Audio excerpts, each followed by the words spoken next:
আসসালামু আলাইকুম। আমরা চরনন্দলালপুরের উদ্দেশ্যে রওনা হয়েছি ঢাকার গুলিস্তান ফুলবাড়িয়া মার্কেটের সামনে থেকে আরাম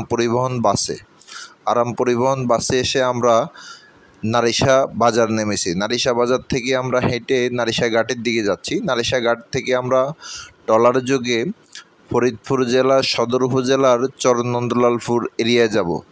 চরনন্দলালপুর এরিয়াটা দিয়ারার নারকেলবাড়ি ইউনিয়নের মধ্যে। আমরা আজকে এই চরনন্দলালপুর আপনাদেরকে ঘুরে ঘুরে দেখাবো এবং আপনাদেরকে এখানকার মানুষের জীবন যাত্রা এবং এখানকার মানুষের জীবন বৈচিত্র্য, এখানকার মানুষের কৃষি, এখানকার মানুষের বসবাসের বিভিন্ন সমস্যাগুলো আপনাদের সামনে তুলে ধরবো এবং এই চরটি হতে পারে আপনাদের স্বপ্নের একটি চর। আপনারা চাইলে এখান থেকে উদ্যোক্তা হতে পারবেন। তো বন্ধুরা, আমরা আজ দেরি না করে আমরা ট্রলারে উঠে এখন যাচ্ছি চরনন্দলালপুর ঘাটে নেমে আপনাদেরকে আমরা পুরো চরের চিত্রটা পার্ট বাই পার্ট দেখানোর চেষ্টা করব।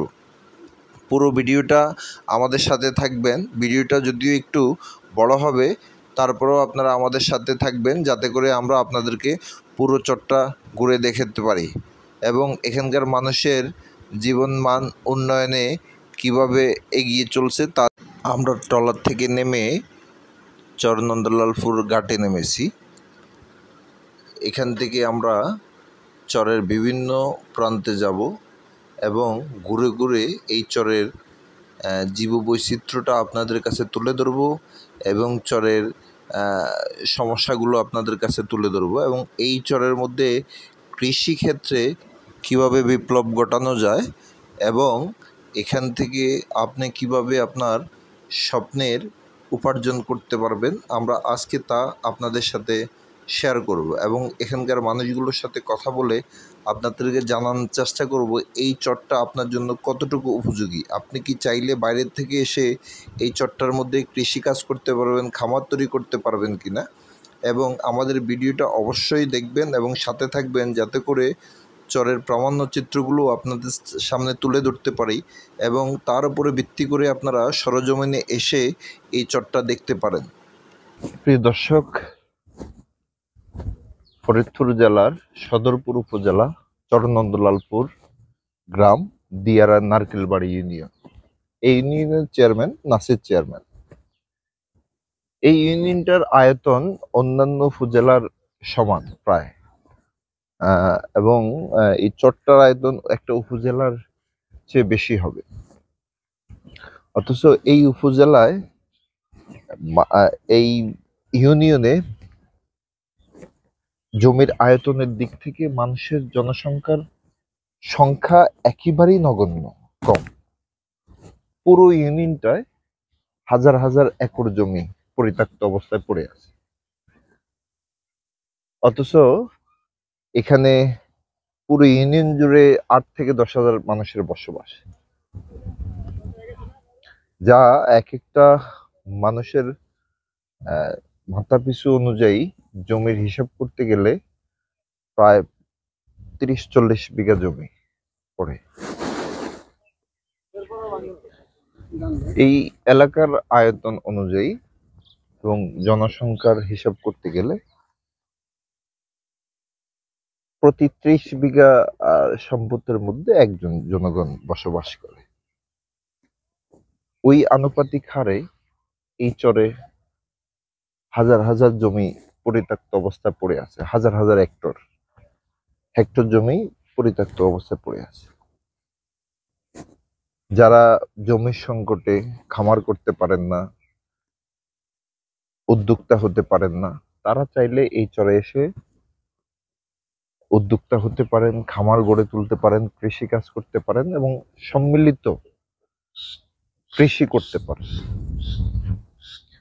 এই এলাকায় আপনি যদি বছর হিসাবে জমি লিজ নিতে যান, প্রতি বছরে আপনি কোথাও 1000, কোথাও 2000, কোথাও 3000 বিঘা প্রতি জমি লিজ নিতে পারবেন।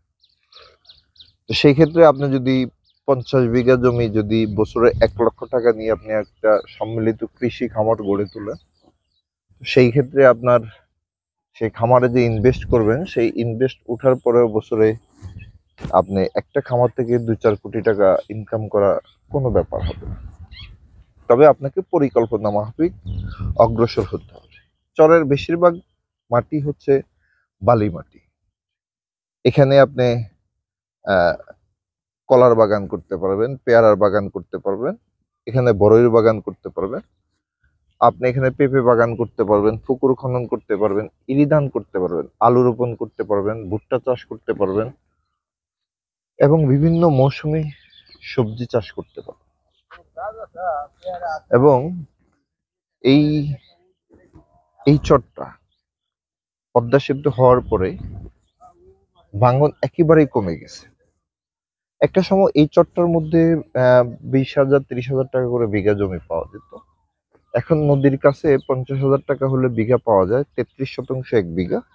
আর আপনার যদি আপনি একটু মিডিলে চরটার মাঝখানে, মানে নদী থেকে চরটার দুই পাশে নদী, দুই পাশে না, চারপাশে নদী, চরটার মাঝখানে যদি আপনি দৈর্ঘ্যে যদি আপনি মনে করেন 10 কিলোমিটার হয়, তার মাঝখানে 5 কিলোমিটারে, অথবা প্রস্থ যদি 20 কিলোমিটার হয়, তার মাঝখানে যদি আপনি 10 কিলোমিটার মধ্যে ওই এরিয়াটার মধ্যে জমি কিনা, সেক্ষেত্রে 1 বিঘা জমি এখনো আপনি 1 লাখ টাকা অথবা 1,20,000 80,000 মধ্যে ক্রয় করতে পারবেন।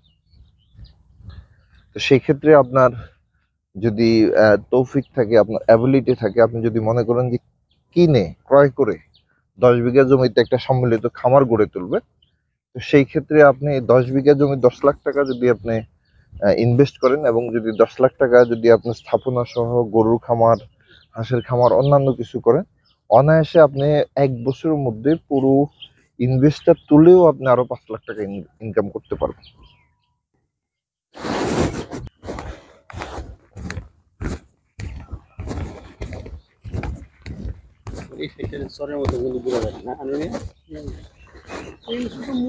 এই সাইডটা সাবেক, এটা সাবেক। ঠিক আছে।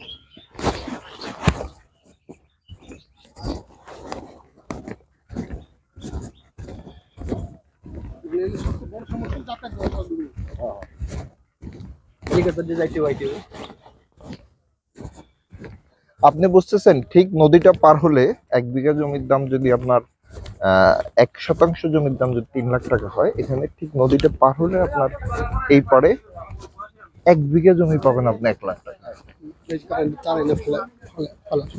এই সাবমেরিন কেবলে কাটা গেছে মাটির নিচে, কথা বলছো? তো একটা সময় তো এই চরটা এইভাবে অবহেলিত থাকবে না, দেখা গেছে আরো 5 বছর পরে, 10 বছর পরে এটা এইভাবে পরিত্যক্ত থাকবে না। আপনার দুর্গম চরগুলা যেটা আছে, যেমন এই পাবনার দিকে, মানিকগঞ্জের দিকে, ওই দুর্গম চরগুলোর মধ্যে গিয়েও মানুষ এখন সম্মিলিত খামার গড়ে তুলতেছে। মানিকগঞ্জে কিছু কিছু জায়গা আছে 400-500 বিঘার মধ্যে পেয়ারা বাগান, কলা বাগান করতেছে মানুষ।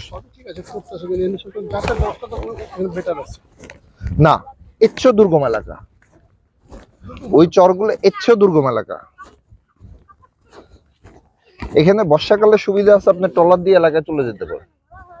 আবার শুকনোর সময় আপনি অটো আছে, মোটরসাইকেল আছে, ট্রলি আছে।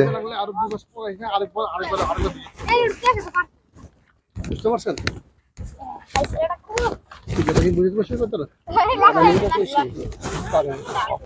প্রিয় দর্শক, যে গরুটি দেখতেছেন আপনারা, এটাকে চরের মধ্যে সরকারি গরু বলে।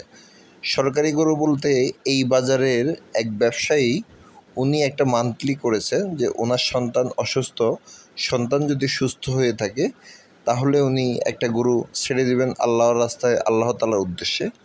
পরবর্তীতে উনি একটা বাছুর হিসাবে গরুটা ছেড়ে দেয় এবং এই গরুটা এই চরাঞ্চলের মধ্যে ঘুরে ফিরে খায় এবং এটা মানুষের দেখশুন করে।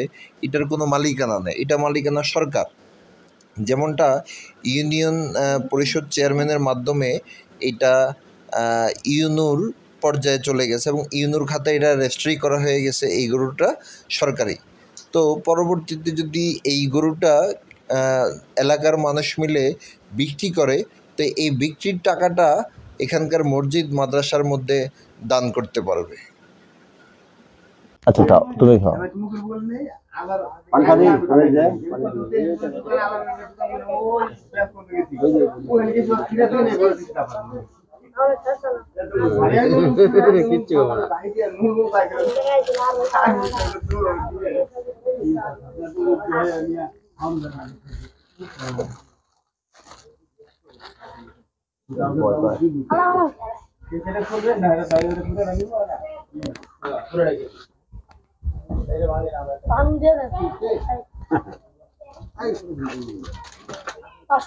আর কিছু করবো না, আর কিছু করবো না।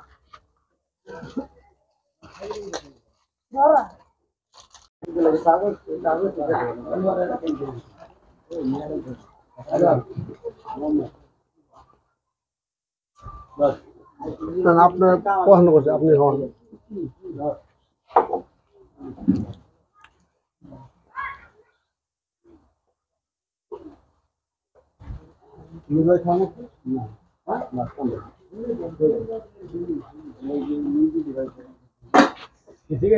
আছে